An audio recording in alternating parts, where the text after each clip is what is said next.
আমার ক্যামেরার সামনে আসা একটাই উদ্দেশ্য, আমার একটা ভালো মনের মানুষ চাই। আমার বাবা মারা গেছে, আমার মা আছে, যৌতুকের কারণে আমাকে বিয়ে দিতে পারতেছে না, এই কারণেই আমার ক্যামেরার সামনে আসা। আচ্ছা, আপনি কীরকম ছেলে চাচ্ছেন?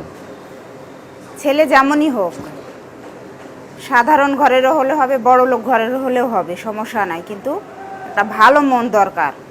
আচ্ছা, তো এখন আপনার জামাই যদি বিয়ে শাদী হওয়া একটা জামাই হয় তাহলে কি করবেন? বিয়ে শাদী হোক, সমস্যা নাই, বাচ্চা থাকলেও সমস্যা নাই।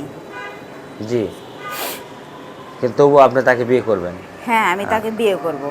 যৌতুকের অভাবে আপনি আমাদের কাছে আসছেন, তাই না? হ্যাঁ। আচ্ছা, ঠিক আছে। এখন আপনার কথা যে যৌতুক ছাড়া যদি আপনাকে কেউ বিয়ে করে, যদি কোনো প্রবাসী ভাই আপনাকে চায় তাহলে? তাহলে তো আরোই ভালো, আলহামদুলিল্লাহ। যৌতুক ছাড়া, এই যুগে তো যৌতুক ছাড়া কেউ বিয়ে করতে চায় না। আর যৌতুক ছাড়া বিয়ে যদি কোনো প্রবাসী ভাই, বাংলাদেশি ভাই যেই করে, আমি বিয়ে করতে রাজি আছি। তো বিয়ে করে আপনাকে নিয়ে চলে গেল, তখন আপনার ফ্যামিলি কী হবে? সমস্যা না, আমার ফ্যামিলিতে আমি একা, আমার মা আছে, আমার মাকে দেখলে আরও খুশি হব আমি। আপনার দায়িত্ব যদি নেয় আর আপনার মায়ের দায়িত্ব যদি না নেয় তাহলে? তাহলে তো আর হ্যাঁ, এটা নিয়ে আপনি কিছু বলেন যে আপনার মায়ের দায়িত্ব নিয়েও আপনার কিছু করতে হবে, সেভাবে একটু কিছু বলেন। হ্যাঁ, আপনি আমি সেটাই বলার জন্য আসছি, কারণ আমি আমার সংসারের মধ্যে আমি আর আমার মা, আর কেউ নাই। আমার মা আর আমাকে বিয়ে করে আমার মাকে যদি দেখে, তাকে তো আমি অনেক ধন্যবাদ দিব। আর যদি বলে যে না, আমার মাকে দেখবো না, তাহলে তো হলো না। মানে এইরকমই চাচ্ছেন যে আপনার মাকেও যেন দেখে, আপনাকেও যেন দেখে, সেইভাবে হ্যাঁ, আপনার এরকমই আমি একটা মনের মানুষ চাচ্ছি। দেশি না বিদেশি? দেশি বিদেশি দুটাই হলে হবে, সমস্যা নাই। মানে যে কোনো একজন হলে চলবে, বিবাহিত না অবিবাহিত? বিবাহিত হলেও সমস্যা নাই। বিবাহিত বলতে যে বউ থাকবে, তারা আজে বাজে কমেন্ট করবেন না, নক দিবেন না। বিয়ে বউ চলে গেছে বা বউ মারা গেছে, সেরকম একজন ভালো মনের মানুষ আমাকে নক দিবেন।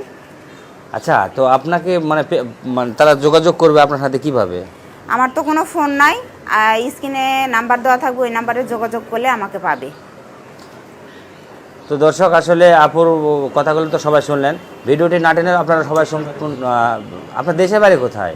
আমার দেশের বাড়ি খুলনাতে। খুলনা?